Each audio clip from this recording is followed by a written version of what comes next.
2장만 하고 그러면 씁시다. 됐죠? 2장까지만 하고. 자, 벌써 많이 했기 때문에. 자, 2장만 하고 씁시다. 또, 금방 새로 오신 분 했기 때문에. 금방 시기는 그렇고요. 자, 2장까지 하겠습니다. 자, 2장 1절 13절. 제약으로 패망한 후에 남은 자가 돌아온다고 예언하. 이 개론이라 그랬죠? 구체적으로 좀 풀어놨죠? 자, 죄악으로 패망한 후에 남은 자가 돌아온다고 예언함. 자, 그냥 돌아오는데 왜 돌아오느냐? 죄 때문에 망한다는 거예요. 죄 때문에 망하고 그 남은 자는 돌아온다. 그러니까 의미가 포함되어 있죠. 그죠? 죄 때문에 망했다는 거니까. 그냥 망한다는 거 아니고. 그죠? 자, 그래서, 일단은, 자, 미가 2장은 앞부분입니다. 1절부터 5절까지. 가난한 자를 압제함에 대한 저주 내용, 이렇게 되어 있습니다. 자, 이건 일반 이제 성경책에서 요약한 겁니다. 가난한 자를 압제함에 대한 저주. 그러니까 이게 따지보면 죄악이잖아요. 죄악 때문에 망한다는 거죠. 맞잖아요. 가난한 자를 압제했기 때문에 결국은 망한다는 내용이니까. 자, 1절. 밤에 일어나 악한 일을 계획하고 날이 밝으면 그것을 실행하는 권력자들에게 화가 있을 것이다. 자, 일단 넘어갑니다. 자세히 안 합니다. 그들이 남의 밭과 집을 빼앗고 남의 재산을 약탈하며 사람들을 괴롭히고 있다. 그러므로 여호와께서 말씀하신다. 내가 이 백성들에게 재앙을 내리기로 계획하고 있다. 이것은 너희가 피할 수 없는 재앙이다. 너희가 이런 재앙을 만나면 더 이상 뻐기고 다니지 못할 것이다. 그때 사람들이 너희 쓰라린 경험을 풍자하여 이런 애가를 지어 부를 것이다. 우리는 완전히 망하였네. 여호와께서 우리 땅을 빼앗아 우리를 포로로 잡아간 원수들에게 주었네. 이런 식으로 이제 애가를 부른다는 말입니다. 그러므로 너희 가운데 제비를 뽑아 땅을 나눌 자가 하나도 없을 것이다. 자, 여기까지가 이제 5절 내용이 바로 가난한 자를 압제했기 때문에 망한다는 거예요. 가난한 자를 압제했기 때문에 망한다. 그래서 구체적으로 이제 죄에 대한 지적을 하고 있다. 그 다음에 두 번째는 거짓 설교. 자, 이건 뭐냐? 6절부터 자, 11절까지입니다. 망하는데 어떤 이유냐? 사람들은 나에게 이런 말을 하고 있다. 너는 예언하지 말아라. 이런 것을 예언할 것이 못 된다. 하나님이 우리를 수치스럽게 하지 않으실 것이다. 그렇죠? 사람들은 지금 누구 얘기입니까? 지금 미가한테 하는 거잖아. 예언을 하는데 사람들은 지금 망하지 않을 것이라고 예언하기 때문에 그런 예언 하지 말아라는 거예요. 선지자의 특징이 그렇습니다.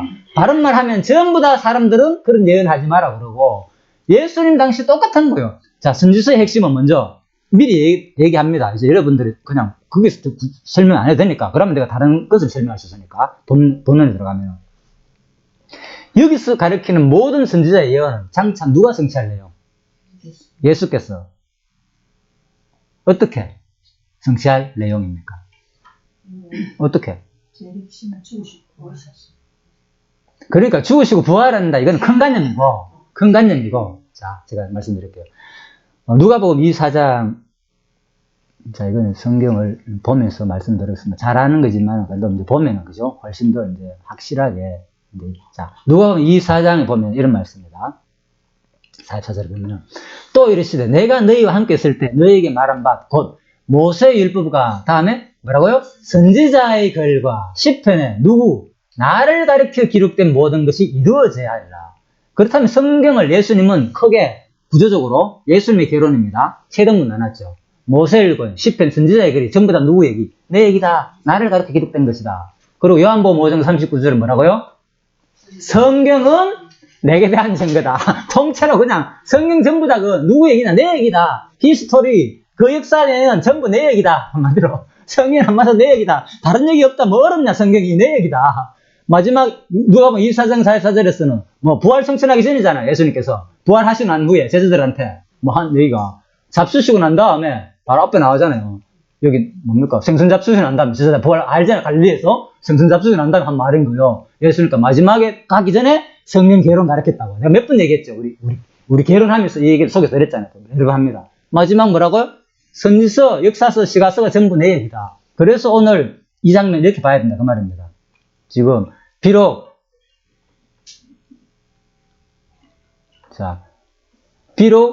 여기서 거짓 설교를 하는 이 장면도, 그죠? 이제 미리 얘기합니다. 본문에 가서 할 수도 있지만, 지금. 거짓 설교하는 이런 장면도 미가가 막 설교를 하는데 사람들이 뭐 하는 게 말리잖아. 하지 말라고. 네. 왜? 우리 패망을 예언하냐고. 왜? 우리 안 좋은 일을 예언하냐고. 그렇잖아요. 다 싫어하잖아요, 사람들이. 자, 그래서 잡혀 죽은 사람도 많고. 자, 사람들은 나에게 이런 말을 하겠다. 너는 예언하지 말아라. 이런 것을 예언할 것이 못 된다. 하나님이 우리를 수치스럽게 하지 않으실 것이다. 그러므로 여호와께서 말씀하신다. 야, 그런데 너희들 그래 하지 마라. 이스라엘 백성들아, 어째서 너희는 여호와께서 성급하시냐? 그가 실제로 그런 일을 행하시겠느냐 하느냐? 누구 말입니까? 네가 말이잖아. 왜 너희들은 내 말 안 듣냐는 거예요. 자, 정직하게 사는 사람들에게는 내 말이 유익하지 않겠느냐? 너희들 거짓되게 사는 사람들은 지금 그 말 들으면 뭐 싫지, 듣기 싫은 거예요. 왜? 패망한다. 너희 죄 때문에 망한다 하니까 누가 좋아합니까? 죄 짓는 사람들이. 예, 너 이런 행동하다가 큰일 나, 앞으로. 잘못하면 잡혀갈 수도 있어 하면 그 범죄하는 사람들은 당연히 싫어할 거 아닙니까? 당연히. 예? 그리고 또 애들도 마찬가지로. 너 공부 제대로 안 한다가 나중에 뭐 거지돼 이런 얘기 하잖아요. 싫어하는 사람 당연히 그 사람 들으면. 그리고 또 교회에서도 올바르게 살지 않는 사람들에 대해서 목사님들이 주로 설교상에서 죄 지적하면 성도들이 뭡니까? 좋아하는 사람이 있습니까? 아이고, 목사가 말이야. 물론, 막 뚝뚝 자기를 꼬집어가 막 욕하는 것도, 그죠? 내 잘못한 것도 지적하는 것도. 알게 모르게, 저 목사는 말이야. 뭔가 은혜가 없어. 또 이렇게 생각할 수도 있고, 그렇잖아요. 막, 사랑만 강조하고, 막, 그래야지 뭡니까? 뭐, 좋아하기도 하고. 사람들은 그렇잖아요. 자기 잘못을 지적하면 뭐, 거의 다 좋아하는 사람 100도 없죠. 우리도 관계도 그렇잖아요. 칭찬하면 좋아가지고, 그렇지. 근데 성경은요, 우리 객관적으로 봐야 된다니까요. 진짜. 잘못을 지적하는 이유가 뭔지, 또 왜 칭찬하는지, 이게 무슨 의미가 있는지를 볼 수 있는 시야가 필요하다. 그 말입니다, 제 말은. 그렇다면 지금, 누가 바로 미가 선지자가 이 백성에 대해서 죄를 질책하고, 또 이런 욕을 얻어먹고 하는 이유는 바로 누구이기 때문에 바로. 장차 오실 메시아를 뭐 하는 거? 모형으로 보여준 예표로서의 모형과 그림자로서의 사건이라는 거예요. 바로 예수, 구약의 모든 사건 자체가 선지서야. 그래서 예수님이 할 일 없이 그냥 선지자가 다 내 얘기를 하겠어요. 선지서가 내 얘기 어디 있습니까? 그게 전부 다 이스라엘 역사 얘기지. 죄 때문에 망한 얘기지. 그게 무슨 내 예수 얘기입니까? 오늘 역사 봤잖아요, 전부 다. 선지서 얘기는 전부 그 얘기밖에 없어요, 그냥. 너희들 죄 때문에 망한다는 거예요. 그렇지만 구원해 주겠다. 내가. 자비로운 성품으로. 누구 때문에? 약속했기 때문에. 이미 너희 열조에게 약속했기 때문에 구원해 주겠다. 그거예요. 그냥 성경이 어려운 게 아니라니까요. 엑소스도 마찬가지고 선지서의 모든 말이.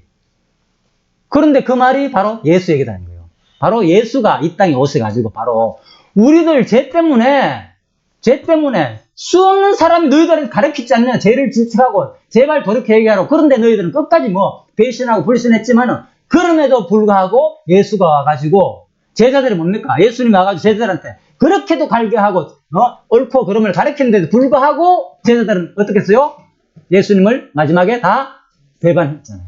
한 사람도 주의 안 남았잖아요. 그러니까 알잖아요. 다 도망갔다니까. 십자가에 밟을 때는 죽고 나니까 마리아와 거의 그죠? 여자들이 제일 먼저 찾아가요. 혹시나 살아났나 보다는 뭐 하기 위해서, 그것도 시체 처리하기 위해서, 몰약하고 향유 발라주기 위해서, 부패하고 냄새 날까봐 그동안에 같이 있으면서 얼마나 참 예수님을 걱정이 따랐고 기적과 봤는데도 불구하고 그 장사 치르러 갔다니까요. 그들의 믿음이 대단해가지고 가는 게 아니고 근본 목적은. 물론 마음속에는 혹시나도 있었겠죠. 혹시나도. 그래서 여러분들이 성경 공부를 하면서요. 내가 또 이걸 또 이제 제가 설교를 지금 하게 돼요. 뒷부분 얘기는 미리 하게 돼요. 어차피 나오니까 그것도 안 하면 되니까 내가지고 미리 하겠습니다. 성경 공부의 관점을 어디에 둬야 되느냐. 이 공부를 하면서 내 행동을 변화의 관점을 두는 순간 어디가 멀어지는가 하면 성경의 본문의 사람들과는 점점 멀어지면서 나도 모르게 힘든 삶을 살게 되는 거예요. 끊임없이 죄에 대한 억눌림, 질책, 성경 읽을 때마다 불안하고 진짜 내가 이러다가 구원받겠나, 천국 가겠나, 그죠? 확신이 안 들면서. 왜? 그 관점을 어디에 두기 때문에? 바로 죄 때문에 망한다는 것 때문에. 성경에 이런 표현이 너무나 많잖아요. 그렇잖아요? 죄 때문에 망한다는 게 하나씩 많기 때문에. 그래서 이런 것이 올바르게 정립 안 되면 구약 성경을 읽을 때 진짜 우리들은 야 하나님은 결국 이런 분이네. 우리 행위에 따라 심판하는 분으로 드러난다니까요. 그래서 제가 일부러 이 말씀 드리는 거예요. 자, 이 부분에서 그럼 뭐냐? 예수님의 이 선지서의 모든 말씀은 자 정리합니다. 신학적 의미로서 장차 누가 성취할 내용? 예수께서 성취할 내용이잖아요. 내게 단 주마라 그렇습니까? 그렇다면 예수님이 어떻게 성취했다고요? 이 부분을 어떻게 성취했다고요? 지금까지 배운 내용 가운데 하면 예수는 어떻게 성취했습니까? 죄 때문에 망할 것 같으면 예수님도 전부 다 죄 때문에 다 망하게 해야지요. 예수님이. 그렇죠? 죄 때문에 다 망하게 안 했잖아요. 예수님이. 이 세상에 오셔가지고. 제자들, 자기 배신한 사람조차도 뭡니까? 망하게 안 하고 어떻겠습니까? 다시 구원했잖아요. 구원해가 자기 사람으로 삼았잖아요. 베드로나 수많은 사람들. 누구도. 사울도 마찬가지로. 다 예수 죽였다는 사람들인데 죄 때문에 망해야지. 베드로도 마찬가지고. 예수를 배반하는 사람인데 죽여야지. 안 맞잖아요. 구약 성경하고.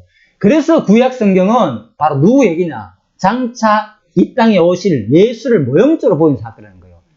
무엇으로서? 이 미가서는 선지자잖아요. 죄를 지책하고 회개를 돌이킬 것만 예언한 선지자예요. 미가서는, 구약의 선지자들은. 그런데 예수님은 바로 이 땅에 오셔가지고 반드시 똑같이 했어요. 선지자의 바로 역할을 이루는 거예요. 그래서 예수님도 이 땅에 오셔가 뭐 했어요? 너희 죄 때문에 망한다. 회개하라. 막 외쳤잖아요. 예. 때가 가까웠다. 종말이 가까웠다. 막 마지막에 예수님도 외쳤다니까요. 예루살렘 망할 것이다. 예? 마태복음 후반부 보면 그때 어른 환란이 있을 것이다. 예. 엄청난, 그때 도망가라. 집안에 있지 말고, 그저 산으로 덜러 도망가라. 예수님도 엄청난 예언을 한다니까, 똑같이. 아시겠죠?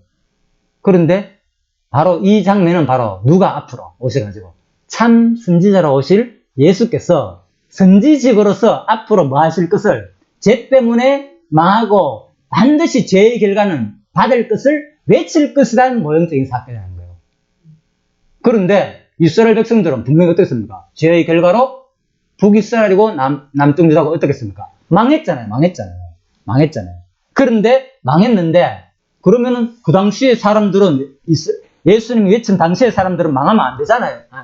예수님 당시의 사람들도 다 망해야 되잖아요. 물론 망하게 됐고. 그런데 예수님 당시의 사람들이 망한 사람도 있지만은 안 믿고 완전히 불신해가지고 떨어나간 사람도 있지만은 그 사람들 가운데서는 이방인이고 예수님을 따르는 무리들 간에 예수님을 믿고 뭐한 사람이 있습니까? 구원 얻은 사람이 있었잖아요.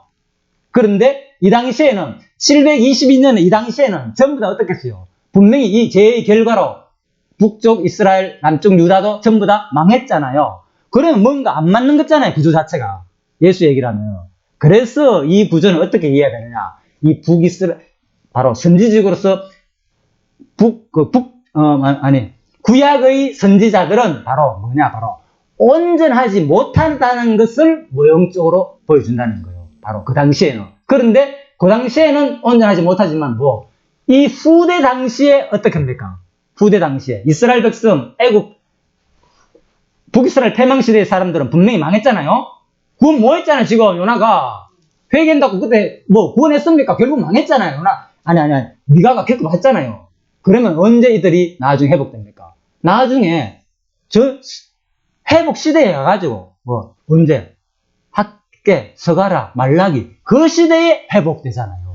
그러니까 이게 무엇을 말하느냐? 바로 예수님도 마찬가지입니다. 예수님도 당시에는 분명히 예수님께서 회복시켰어. 예수를 믿음으로 구원을 받았어요. 그런데 어떤 사람은 예수 안 믿음으로 만나고 저주를 받기도 하고, 그죠?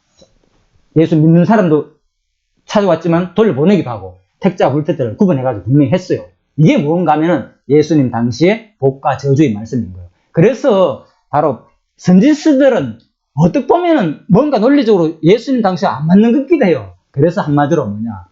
구약의 모든 선지자의 해석을 어떻게 하냐? 바로 히브리서에서 해석하는 거예요. 히브리서에서. 이것을 어떻게 하냐? 구약의 선지자들은 한 번으로 끝나는 것이 아니고 선지자나 제사장의 왕이나 끊임없이 다음 사람이 생겨나가지고 계속 예언해야 되지만은 아직 회복이 안 됐잖아요. 그러니까 다음 시대에 회복이 되잖아요. 쉽게 말해가지고. 예수님은 뭡니까?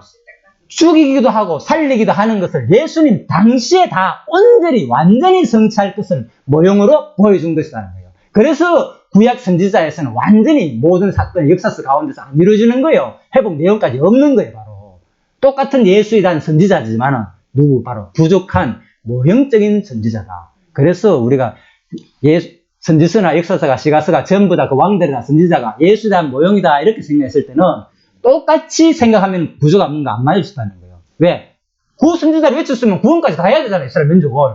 그런데 그 당시에 자기 선지자로서는 그 역할은 뭐로서 그냥 저주로서 외침으로 끝난다는 거예요. 맞죠? 그런데 실제 구원은 언제? 후대에 이루어지잖아요.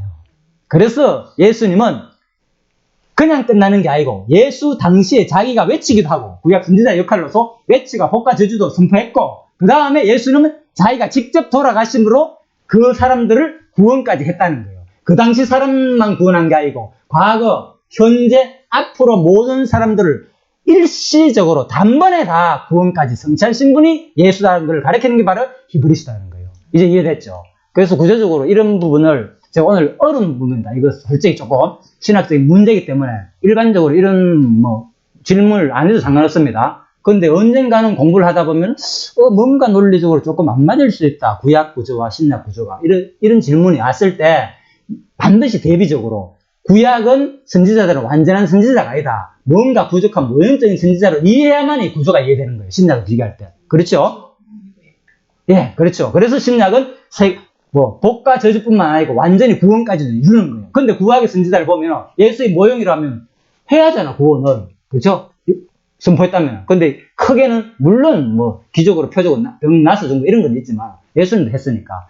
자, 그래서 이런 부분도 여러분 그렇게 정리하시고 오늘 시간이 많이 됐기 때문에 좀 쉬다가 이 부분은 계속 자, 남은 자에 대한 약속은 그래서 바로 이스라엘 백성들아 선지자를 했잖아요. 약속만 한 건 끝나잖아요.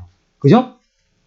여호와께서 선두에서 그들을 인도하실 것이다. 그렇죠. 약속만 했지. 이 당시에 미가 선지자가 예언만 했지. 언제 구원했습니까? 뭐 했죠? 그래서 예수와의 차이가 바로 모형이다. 구약의 선지자는 참 선지자로 오실 참 선지자의 모형으로 봐야 된다는 거예요. 제사장도 마찬가지고 온전한 구원을 다 모았다. 그죠? 자, 이렇게 보시면 되겠습니다. 2장까지 하고 지금 쉬고 3장부터 다음 시간에 하도록 하겠습니다. 예.